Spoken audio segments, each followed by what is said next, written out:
মেহেরপুরে ঝরে পড়া রোদ, মাদক নির্মূল এবং বাল্যবিবাহ প্রতিরোধে যুবদের সম্পৃক্ত করতে ইয়ুথ ফোরাম ও ডিবেট ক্লাব গঠন ও দায়িত্ব বিষয়ক ওরিয়েন্টেশন ও পরিকল্পনা সভা অনুষ্ঠিত হয়। আজ বুধবার সকাল 10টায় মানব উন্নয়ন কেন্দ্র মৌকের হলরুমে এ সভার আয়োজন করা হয়। ক্লাসরুমের ভিতরে ছাত্ররা সিগারেট খেয়ে স্যারের মুখে ধুম দেয়। আপনারা এটা বলেন। স্কুল স্কুল কলেজের ভিতরে আমরা যে ইউথ ফোরাম আছে, আমরা যে কিছু পরিকল্পনা নিই, স্যারদের সাথে যে কিছু কথাবার্তা বলবো, যে স্কুলের ছেলেপিলেরা এভাবে এনি হাউ টাইম যে কোনো জায়গায় ঘোরাফেরা করে, আপনার স্কুলের ভিতরে তারা মাদক সেবন করে, আমরা সে ঢোকার তো সেই পরিস্থিতিটা আমরা পাইনি, কারণ স্কুলের ছেলেপিলে সব প্রতিটা গ্যাংস্টার।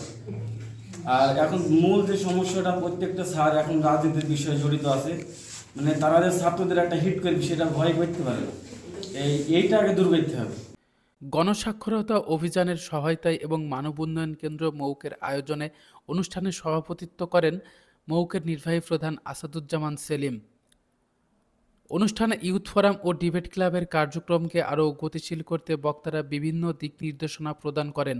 সভায় বিশেষ অতিথি হিসেবে বক্তব্য রাখেন হাজী আসগর আলী মাস্টার, সহসভাপতি Amjhupi union community education works group, Mohammad Anwarul Islam, সহসভাপতি আমদ community education works group, Mohammad Abdul Alim, ধর্মীয় শিক্ষক, সাহেবপুর মাধ্যমিক বিদ্যালয়।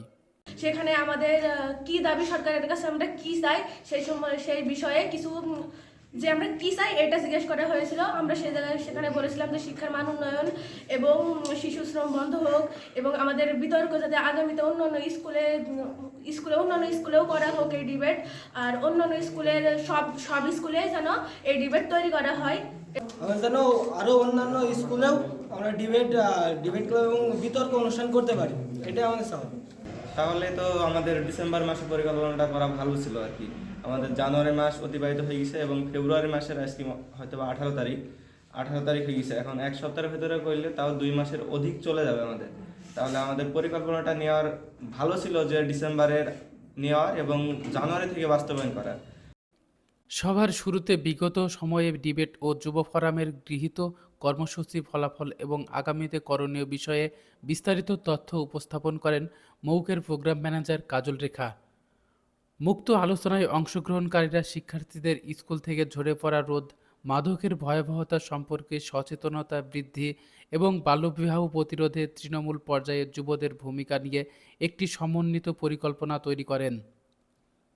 উক্ত ওরিয়েন্টেশন ও পরিকল্পনা সভায় ইয়ুথ ফোরাম ও ডিবেট ক্লাবের নির্ধারিত 50 জন সদস্য উপস্থিত ছিলেন। বক্তারা আশাবাদ ব্যক্ত করেন যে এই তরুণরাই আগামীতে এলাকায় সামাজিক সচেতনতা বৃদ্ধিতে অগ্রণী ভূমিকা পালন করবে। জাহিদুল ইসলাম, মানবতার চোখ, মেহেরপুর।